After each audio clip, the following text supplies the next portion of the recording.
Three, two, one. We are live, and by live, I mean we're pre-recording this in case I make any mistakes. Alderman Raymond Lopez, thank you so much for doing this again and joining us today. Alderman of the 15th Ward, not the 14th, which is what I said when I was on camera with you. And it's funny too because it's one of those things where I'm like, you corrected me, you're like 15th, and in the back of my head I'm like, yeah, no, 15th. It's what I said. And I went back and watched it, and I'm like, oh God, I said the 14th. I'm like. I don't know why I did that, but it's like one of those things. You're like, hey, can you pass the salt? And they give you the pepper. You're like, I said salt. Like, no, you actually said pepper. My brain's lying to me. Anyway, thank you for making time to do this. This is wonderful. A couple things I wanted to talk about. We've got a runoff for the mayoral election. In case you guys haven't heard, and I love your mug, very on brand for Chicago. I think we have a runoff coming up, and one of the concerns is that we might get a Mayor Lightfoot 2.0. I think you have some insight on the candidates I wanted to talk to you about. But one of the reasons I wanted to talk to you about this specifically is you won re-election quite handedly. We're setting some firsts here in Chicago, right? You want to talk a little bit about that? You know, 8 years ago, I was a history maker as the first openly gay Latino on the Southwest side. And then on this election, I was the first alderman of the 15th Ward to seek and win 3 consecutive terms in over 60 years, 6 decades. And I'm the first one in 183 years to win without a runoff. First alderman of the 15th Ward without a runoff. There you go. And so this is wonderful. And we also had some other firsts here in Chicago. Sorry to interrupt you, but Mayor Lightfoot was not reelected, and that's the first time that's ever happened too. So in 40 years. In 40 years, yeah. Oh, sorry, in 40 years, not of all time. But just goes to show you that sane policies actually do work. I.e., why I wanted to talk to you. 3 re-elections is pretty important. You seem like a very sane voice in what seems like to be an insane world these days, which is why I wanted to talk to you and wanted to get your feedback on the upcoming election and who our choices are. We're looking at Brandon Johnson and Paul Vallas are the 2 going up for the Democratic ticket here, or for the mayor's runoff, excuse me. And I wanted to talk to you about both candidates. Where to start? Do you want to go dealer's choice here? Do you want to go Paul or do you want to go Brandon? Well, let's take a look first at Lori. And I think we have to take a look first at the fact that the mayor, despite all her pronouncements about why she lost, was basically booted by 83% of Chicagoans. 83% of the electorate said they had had enough of the shenanigans and the experiment known as Lori Lightfoot. And I think that's very telling. And as we look to the runoff, both for Vallas and Johnson, they have to make a pitch to that 83% to show that they are the ones with the better vision moving forward. Mm-hmm. Now, Paul Vallas has experience in city government for decades, not just in Chicago, but Philadelphia, New Orleans, Haiti, you name it. He's obviously best known for his work at Chicago Public Schools, where he was the CEO back in the Daley era. But he also has budgetary knowledge when he was Mayor Daley's budget director. So he does have familiarity with the processes of government as it is in the city of Chicago. Brendan Johnson, a union organizer for the Chicago Teachers Union, recently reelected to his 2nd term as Cook County Commissioner from the West Side. Most notable claim to fame in the county government is trying to defund the Cook County Sheriff's Police, as well as putting forward a law in Cook County saying that you could not do background checks on individuals as a landlord, and use that as a reference point on whether or not you wish to rent to them. Basically, if you had a criminal record that was illegal to know about if you were a landlord now for your new tenant. These are the 2 individuals heading forward. One believes in a return to law and order, speaks about finding solutions to problems and focusing on common sense. The other one's taking a more holistic, socialistic approach towards root causes, trauma, and hugs and kisses as a matter of government policy moving forward. So the people of Chicago are going to have a choice to make, which one they believe is going to be putting the best interests of the city of Chicago forward in everything that they do over the next 4 years. So, okay, thank you for that background. I think the way that and then I've already seen some things trending on social media. Paul Vallas is I think there was some information about him being like some closeted conservative Republican right-wing Zionist or a white supremacist or something. I'm not sure. I did have somebody just tell me the other day that, he's the old white guy. I didn't know Greeks were white. I just learned that. That was interesting. Then there was also some things with folks. They don't know that, but yes. say again. I think I cut you off. Sorry. So don't tell the Mediterranean folks. They don't know that. Exactly. Who knew? So there was that. I haven't been able to get. I haven't been able to find too many folks to speak on Brandon Johnson's behalf. I would love to have him on, and Paul Vallas as well, because I think, again, it's like the concern is we're going to have a Lori Lightfoot 2.0. And I know that when some of the things that you just mentioned, specifically a return to some semblance of normalcy, I look at, you talked about the homelessness the last time we were on the show together. You talked about the crime statistics. Those two things have gotten really bad. And I go around. I mentioned it last time. We go around the corner of my place. And again, it's like I have a condo here I own. I would like to, if we decide to rent that out, I know I would like to be able to see who I'm renting it to. I'd like to run a background check. I don't think that seems irrational or mean. I would just like to know that I'm not putting somebody in my place that's going to cook meth or, God forbid, something worse. So I don't think that's or that exactly. So I don't think that's irrational, and I would like to. I think. And to your point about 83% of Chicago rejecting these policies, I think we can return to normal, and I think we can return to sanity, and I think that can happen on both sides of the aisle, both left and right, to bring it back to the center and know, and I think you said this last time, and it's such an important point, that just because somebody's louder doesn't mean that they're right, and it doesn't mean that there's more of those people. And I think a lot of times the sane center gets really washed away because there's just this constant shouting on the fringes of both sides, and really we're losing representation in the middle because we're living our daily lives. We have kids, we have jobs, we have families. We don't have the time to be on social media shouting vitriol and poison at each other because we're actually busy living our lives and doing productive shit. And so I think that I know that I've looked at the candidates for what I've seen so far. I know I'm leaning Paul Vallas. I will say that openly. I don't think there's anything wrong with saying that openly. That nowadays, if you have an opinion publicly, you'll get crucified for it if it goes against the mantra. But I think, and the big reason for myself, and maybe you can provide some color on this, is the issue with not standing out against the rioters and the looters that have been really plaguing our city. And we haven't even gone down the route of like Los Angeles and Philly with Gascon in L.A. And looking at, I forgot the DA, district attorneys in Philadelphia that legalized stealing up to $1,000 and you don't go to jail for it.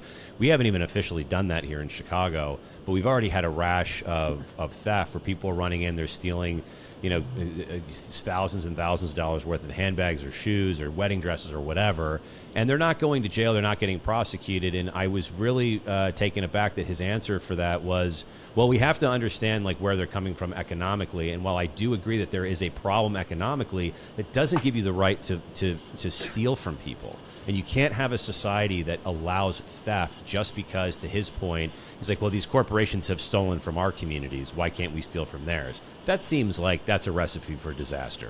What say you? I'm sorry, but that's bullshit. Yeah.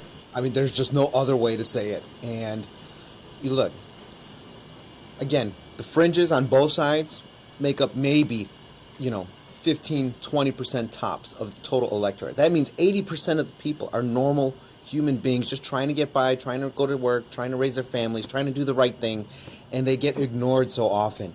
And I think that we can take the best of both sides, merge them together. That's what Chicago used to be about. A city that worked and a city that made sure that everything was moving in the right direction. And we continue to try to emulate national politics, which is in complete dysfunction, where you just scream at each other and don't accomplish anything. That's not what we should be aspiring to here in the city of Chicago. And what I think that we're seeing now is, you have one candidate, Brendan Johnson, who is very much left of left. He makes Lori Lightfoot look like a Republican, if we're talking about that. And he's talking about putting in place a city income tax. He's talking about putting in place a commuter tax on suburbanites who come to this city, talking about raising hotel, motel, and aviation taxes on individuals who come to this city as tourists.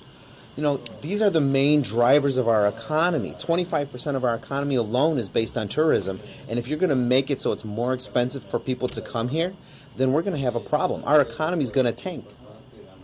Hold on one second. Sorry. Oh, good. Oh, good. It's the zeal from your recent re-election, as everyone's just very excited. I was going to. So to that point, we have a lot of tourism in the city, and I think.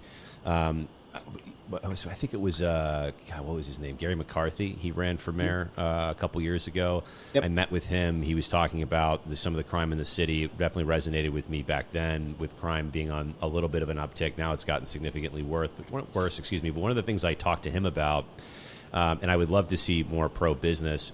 We have an issue where, and I think we discussed this a little bit last time. So if I'm repeating myself, for anyone watching or listening, I'm sorry for the redundancy. But we have an issue with people leaving. So if people leave, then you have less people to tax. This is basics, right? So then you raise taxes, and then people leave, and then more taxes have to be raised, and then people leave again, and then more taxes go up. It's taxing your way out of a situation is never an answer. And I know that there's this message of like, oh, the inequality and those things that are talked about. But if you want to know where this leads, if you want to know what the finish line is, you don't have to be a study of history. You can just go pretty far south to Venezuela and see what happened with Nicolas Maduro, who took over after Chavez ran that place into the ground. It was always about inequality. It was always promises that were never kept. He took the money from the people and destroyed things to the point where people were waiting in food lines, eating their pets. That's real. That's not a made-up thing. Things have gotten so bad, the surrounding countries of Venezuela won't even let Venezuelans out to immigrate out of the country because they don't want those policies to impact their nations. So it's a legitimate problem that can go off the rails pretty quickly if you don't have an economy, and you can't create an economy if you're just taking money from people and speaking about problems without solutions. I would love to increase the amount, and this, I think Paul Vallas talked about this, which is again why I want to get him on the show, because it's like how do we decrease the taxes for businesses to get businesses to headquarter here? Because if you're headquartered here, you bring more people in, therefore you have a larger tax base. You can tax more individuals, especially if they're high-paying tech jobs. Those are six-figure positions, generally speaking. So that's even higher taxes. That means you also have more people that can buy property. Therefore, you have more property tax. You have more income tax. The answer is not to create ancillary and superfluous taxes that ultimately penalize people coming to the city. The idea is to incent behavior in order to get them here. And I don't know why that is so demonized. Is it just because that seems like a Republican tenet, and so if you're a Democrat, you can't vote for that because it's the other side, to your point you were making earlier about shouting? I don't think necessarily that that's just a Republican thing. I mean, that's a good government thing, that you have to make sure that there's one, value to the taxes you're paying, and two, that government is not putting the stranglehold on growth and progress. You can have government regulation, you can have all that, but it can't strangle progress. And what we see in the city of Chicago is that, whether you're talking about big tech companies moving here with those, like you said, those six-figure jobs, or if you're just talking about a mom and pop trying to open up an operation in the neighborhood, if it takes you 18 months to get a single permit in the city of Chicago before you can open, there is no way, whether you are a 5-man business or a 500-person business, that you can sustain that in the city of Chicago. There's no loan called the Chicago Wait Loan for the bureaucracies to make a decision, or for your alderman to sign off on a permit, or for some department to agree that your zoning is okay. We have to look at how we can speed this process up to encourage growth, encourage investment, encourage business opportunity and entrepreneurism.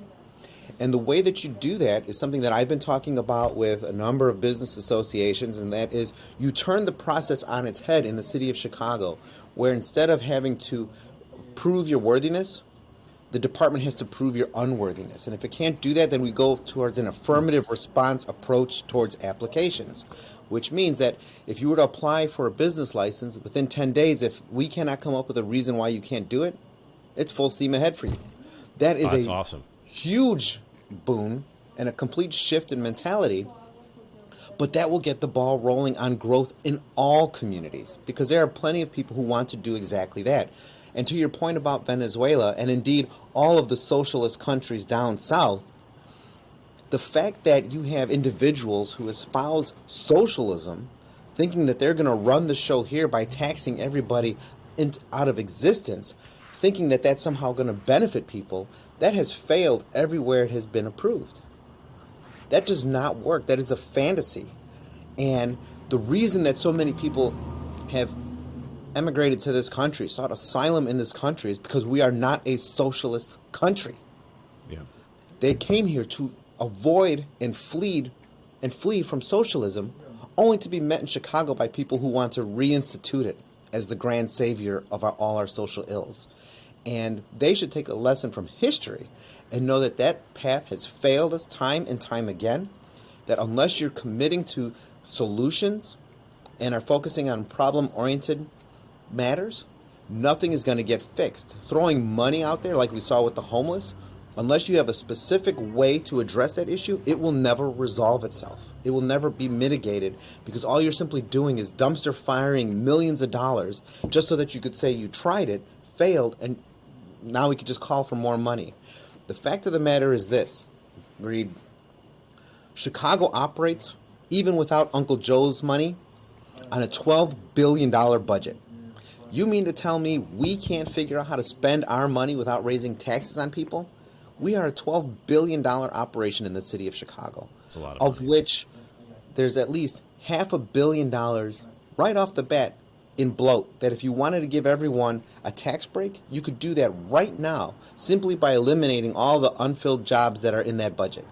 Next, you reorganize how you spend your money, and as opposed to giving money away to every Tom, Dick, and Harry that has their hand out, you start focusing on organizations and partners that actually produce in the community, as opposed to just acting like poverty pimps in neighborhoods, saying that they're helping people while lining their own pockets. That's where accountability happens, and I think one candidate can hold those organizations' feet to the fire, while the other one's going to keep pouring slop in the trough. Yeah, that's really well said. That was really, really quite well said. Thank you for all those points. Without any notes, because it's true. What we've all been talking about. Yeah, that's. Are you familiar with a company called Inherent Homes? Are you familiar with them? They're based here in Chicago. Do you know these guys? They build prefabricated houses. We had Tim Swanson's the CEO. He's based here in what is K-Town, I believe. He has a project to help build attainable housing, not affordable. Because if you can afford something, it doesn't mean you actually have ownership over it. And it's a really quite an amazing project. And he basically builds the houses in two deliveries. Prefabbed homes usually go between 12 and 18 different deliveries. There's a lot of cost associated. He builds the house in 2 floors, ships it, delivers it into a plot of land in 2 floors to help unlock the nascent potential of tax dollars for the land that's not being used, and also can shave about $100,000 to $150,000 out of the cost of a home. So he'll bring the cost down so people can actually own their home. Therefore, they own ownership in their block and their community. It's a wonderful project. I think it's one of the coolest things ever. And the reason I bring it up is because one of the things you talked about, and we ping pong back and forth between lefts and rights, where we go all the way this way and the guy doesn't work, and then we go all the way this way and the light doesn't work either. There's a center I keep talking about where the right does this, where they go, oh, no government, we don't need government, and the left is like, all government, we don't need private. The answer's in the middle. And I think what you just talked about with being able to solve so quickly a business license that would have taken 18 months and is now being granted in 10 days. We have to work with the government to be able to get permits for land to open businesses. And I think in the same way that yin and yang, that perfect split of where that balance is for the government to then rely on private enterprise in order to move in a pace and a clip that the government just can't move in because it's too big. Specifically, the $12 billion, there's no bloat in that. Like, really? Like, I don't think any intellectually honest person can look at a $12 billion budget and be like, no, we can't make any cuts. That's bananas. That doesn't make any sense. And I think, again, this message, and I'm so happy to hear you talk about those things, and I can't wait to hear about the stories, the success stories that come out of this. The companies that work hand in glove with the government to be able to start enterprise and be able to begin to build an economy, the impact of that's going to be massive for the economy and for the people that live there. And one of the things that's happening with Tim's company, Inherent Homes, is that he's actually, the people that have those jobs, that money is actually also staying in the community. There's another issue with people sending money back to family members where the dollars don't even stay in the community where the dollars are made. So there's so many of these issues, and this is again why I wanted to do this show. You can have these long form conversations because these problems are big, and you can't solve big problems in 2-minute sound bites. You can be full of shit for 2 minutes. You can do that. You can hide behind platitudes in a 30-second news package and say all the things, and it sounds right and it sounds nice and it sounds sweet, but when you actually get into solving problems, you can't hide, for 20, 30-minute, segments to be able to talk about your policies. You actually have to have meat on the bone. So I think it's wonderful what you're doing, and I'm wondering have you had any contact with either candidate about instituting some of those types of changes at a county-wide level within Cook County for the city of Chicago, so it's not just your district? Because that's brilliant. I don't know why we wouldn't do that everywhere. As they say, common sense isn't common, and the same applies in government. But I'm happy to talk with either of the two mayoral candidates, either as candidates or when one of them becomes mayor, on these issues, because a lot of business and other interests are very much inspired by the idea of going to an affirmative response to government, where we can actually help people quicker to accomplish their goals, as opposed to living up to the old city adage, don't kill the job. And I think that one of them will be more apt to take me up on that offer. I think Paul Vallas definitely would be willing to listen. I don't necessarily believe that Brandon Johnson feels the same way I do, let alone acknowledges the fact that government can be a crux that is an impediment to progress.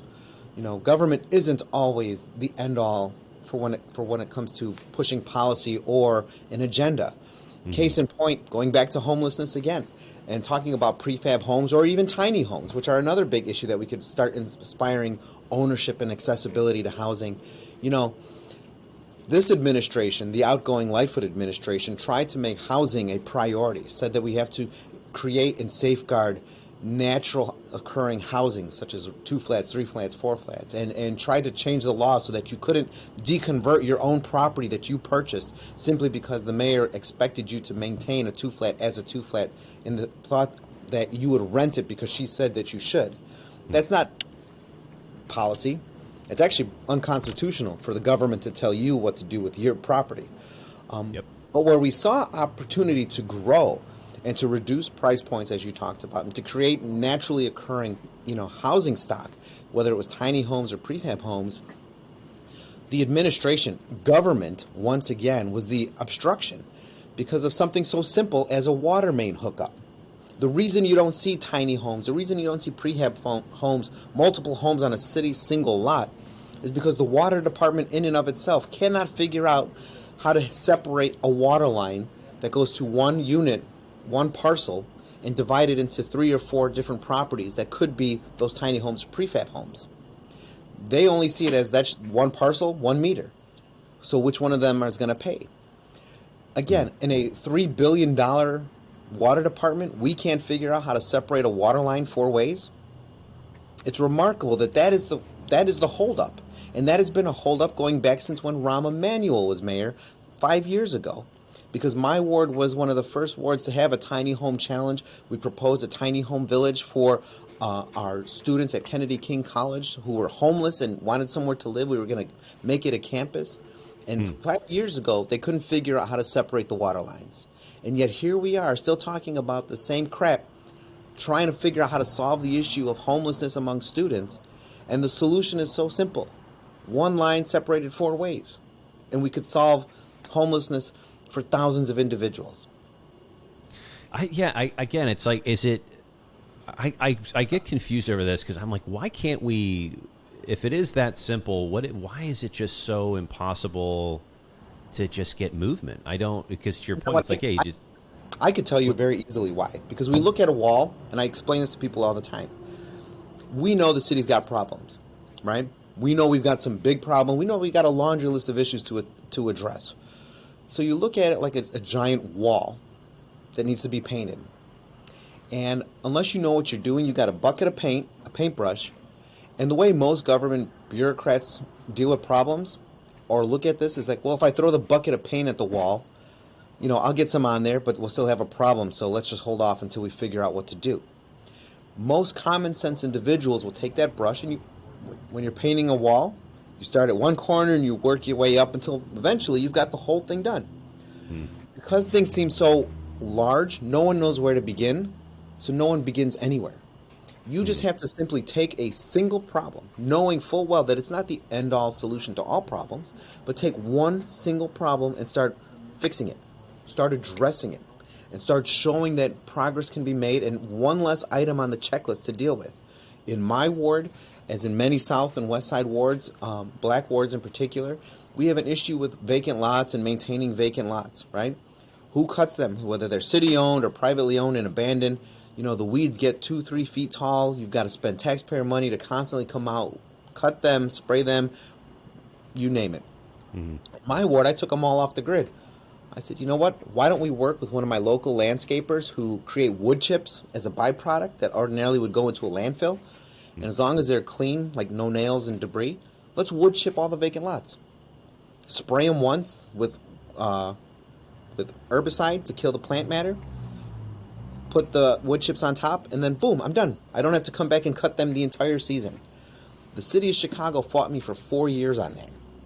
I did it anyway. Why? It makes so much sense. Why? Exactly that, because it made too much sense. Because there were contracts involved that I was now impacting because they were no longer going to be working people, but also because of the fact that it took a simple common sense solution that nobody could figure out that could accept that this could work. Now, thankfully, 4 years later, this is now becoming the standard in many communities where the Department of Forestry, which mulches and wood chips all the tree branches and stuff, is now looking at doing the same thing on a city-wide scale. But that's such a common sense solution that worked here that we were able to show had value. But again, it's because no one thinks outside of the box that they're accustomed to, that they can't envision doing things in any other fashion other than the way they've been doing it forever. Continuing the mantra, well, that's how we've always done it. Have always done things. I've talked with some other folks about government contracts, and this has popped up a couple times. It's like, well, this thing won't get done because somebody's making money off of it, and as a result, like we're not gonna figure out a better way. It seems like the path to progress forward to maintain some semblance of sanity when it comes to the money that we spend.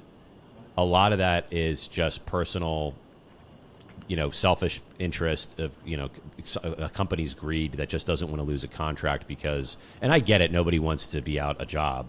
But I think that, going back to the point you were making earlier about business licenses, if you actually create an economy, it's not a pseudo economy. This is the problem with socialism. This is ultimately what you're doing is you're creating a fake job. You're just creating a job that exists in a specific time period that exists. Well, it doesn't exist anymore. And you might have that person employed for 3 months, but there's another 9 months in the year.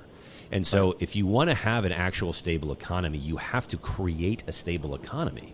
And that's not gig jobs. Those are things that you can do permanently long term. And the only way to do that is to create business. This seems very common sense. And to your point, common sense isn't very common anymore.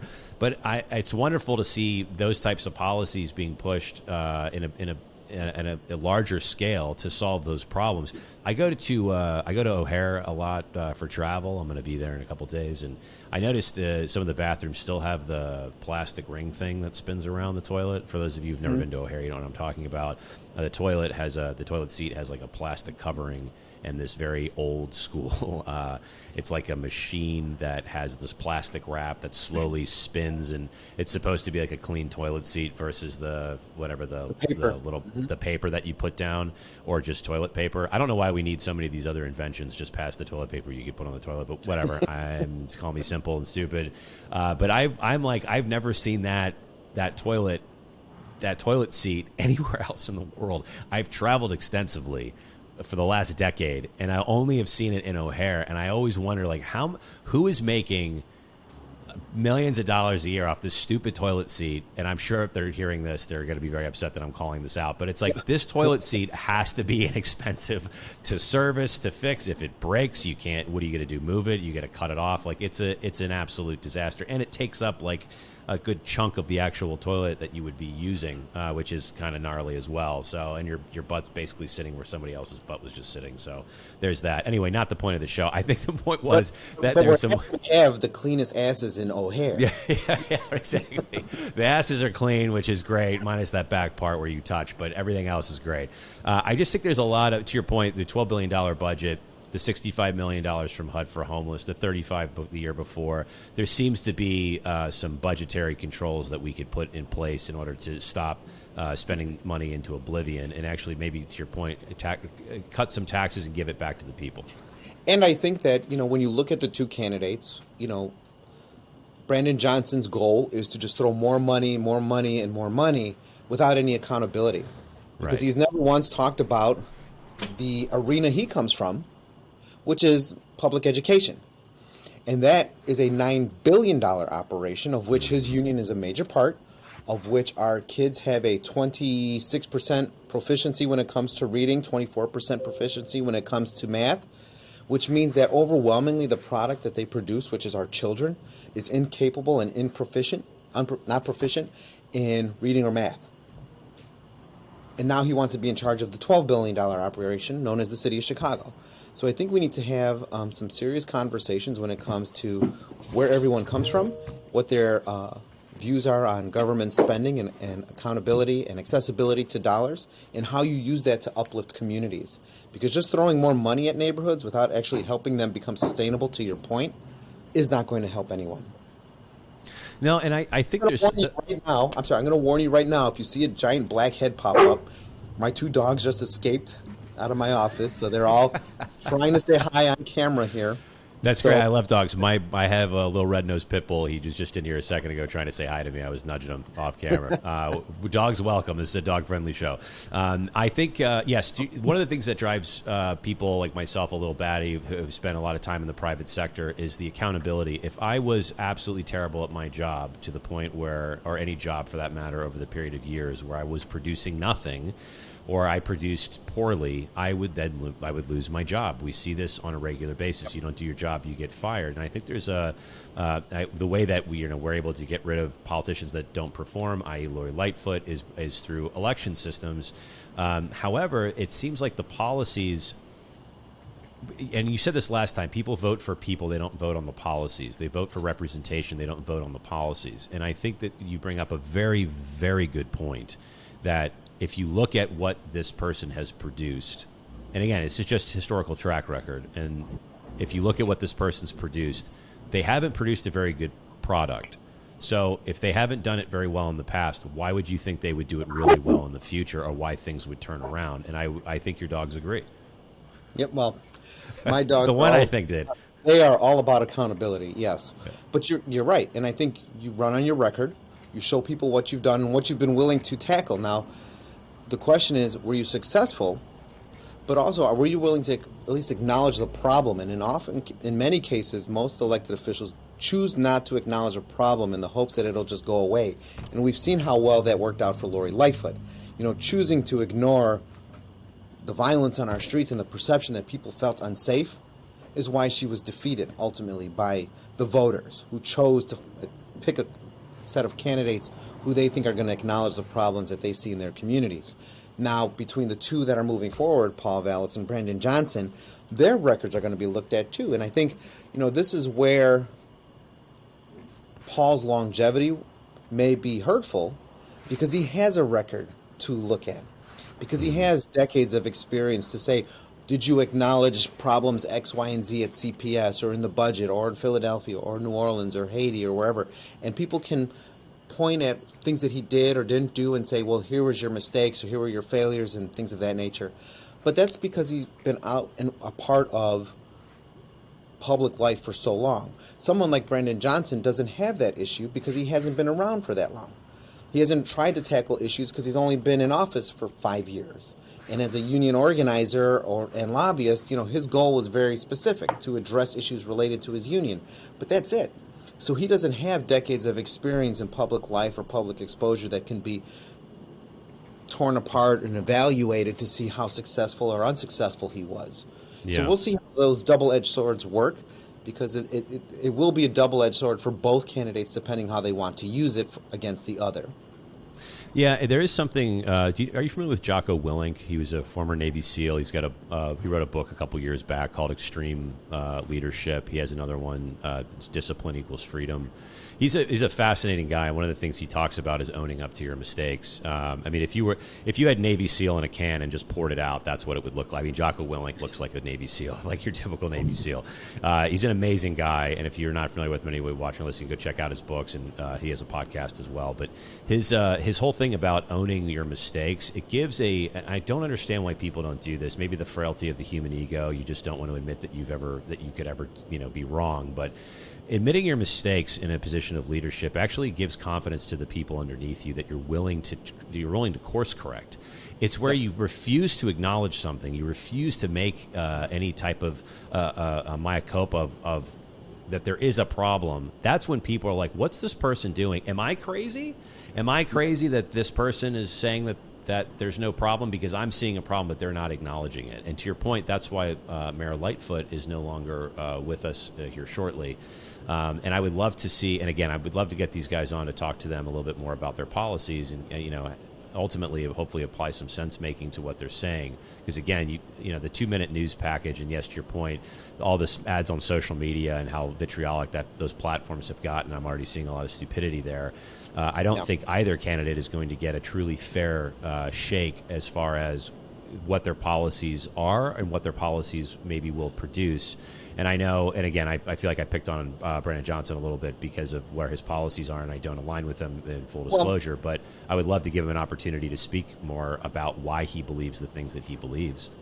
Well, I think, Reed, too, the question is, has Brandon actually espoused and articulated policy beyond the platitudes, beyond the Chicago for all, and beyond the one-liners that he throws out? Has he really articulated anything? Because I think we can say that there's no shortage of policy coming out of Paul Vallas. You ask Paul Vallas what time it is, not only will it tell you how to build the clock, it'll tell you how to align the constellations to ensure that you could do it by a sundial just in case. We know he knows how to articulate these things, and he will articulate them. Brandon Johnson, not so much, because he never does. He's all about the soundbite, and we can extrapolate what he means and go based on what he said in prior interviews, like when he said defunding the police is not politics, it's an agenda, or when he wouldn't disavow the rioting and looting that you talked about on that WGN interview. But he never speaks long enough for fully articulate what his vision is by department, by issue, by neighborhood. And I think that is a disservice to people in the city of Chicago, because they're voting for an idea. In many cases, the individuals and communities and political organizations and endorsements that he's getting, they're voting for an idea without knowing the specifics. And we've seen where ideas over specifics has gotten us. We've seen that both in the mayor's office, in the Cook County State's Attorney's office, where the idea makes us is a feel-good moment, even if it screws you over in the end, and people continue to gravitate towards the inspirational message, even though that message is hurting you in every way possible in its execution. Yeah, it's like Stockholm Syndrome. I compare politics to a lot these days. It's like the hostage takers are eventually defended by the hostages for some reason, and I don't understand it. It's like the people, and I just saw an interview. Bernie Sanders has a new book out. I think it's Why I'm Angry About Capitalism. I'm actually not sure why he's angry about capitalism. He's a multimillionaire and owns several houses. But he's on a book tour right now where you can, I think, go and listen to him talk about his book, and charging upwards of $300 a ticket, which is rather capitalist in nature. But they asked a couple of the people in the audience that were just around before the show, and it's like, hey, what do you think about this? And his speaking tour. And they also had asked him about a couple of the folks about Joe Biden. Somebody, I remember that one of the women, her comment was, I shouldn't say this, but I'm actually not a fan of Joe Biden. And she's obviously, she's, Bernie regalia everywhere. And it struck me as odd that it's like it's like, I shouldn't say this. And it's like, no, you should. You absolutely should. If the people, we have a representative form of democracy. You elect officials like yourself.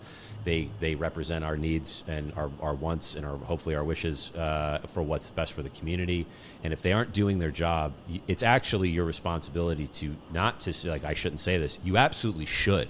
You should say it. You should say it loud. You shouldn't be sheepish about it. You shouldn't cower from it. You absolutely need to let people know if they are not doing the right job by you, the people who has elected them. And there's something that happened, I don't know when, but there's this switch where people don't realize that government is ultimately working for the people, or it at least should be. That's how it was supposed to work. And I find that to be very strange. And to your point about the talking points and the platitudes and the sound bites, they're just sound bites. They're not really, it's not a plan. It's not execution. It's just, it's just something to say. And at the end of the day, please don't allow people to disabuse you of the very things that should be your right to your good life. That shouldn't be stolen from you, especially by the people that you're putting in office. And if they're not, and you can demand from them clear answers, that doesn't make you a bad person. It makes you an informed person. And I would insist that everybody do their research on both candidates and obviously form their own opinions. But please don't just believe in, a snapshot or a meme that you'd see on social media about either candidate. Dig in, look at what they stand for, look at their policies, look at what they're trying to do, and make an informed decision about how you should move forward. We have an election coming up for the mayor of Chicago, and it cannot be a Lori Lightfoot 2.0. I can't say that enough. And I really, really want people to do their homework. I want people to dig in. People should be following you on Twitter. They should be following you on social media. They should be following what you're doing in the city of Chicago. I think you're doing an amazing job. I'll get off my soapbox now and I'll shut up and wrap up and closing comments. But thank you for making time for this, man. You're an absolute national treasure. Again, it's a return to sanity. It's a sane voice in what seems to be sometimes an insane world. And I think you represent a large portion of Chicago that are probably not even aware that you represent them. And it's wonderful to talk to you again. I'll give you the closing word, sir. No, I think, in this time, it's easy to fall for the flashy and thinking about where this came from. I think this goes back to even the Ronald Reagan days when you had actors taking part into the national stage and giving those one-liners that everyone remembers. Are you better than 4 years ago? Then George Bush, read my lips, Bill Clinton, and so on and so forth. But we can't keep falling for the flashy. We have to do our homework. It's our civic duty. But it's our civic duty to pick people who, in this democratic republic, represent us and will work for us, and to do it with full knowledge of what they intend to do should they win. So go out, vote, but vote for the one who's got your interest truly at heart here and moving forward, because that's the only way that pendulum, not just in Chicago but in this country, swings back to the middle. Thank you so much, Alderman Raymond Lopez of the 15th district here in Chicago, 15th ward of Chicago. Thank you again for making time, sir. Again, I can't thank you enough.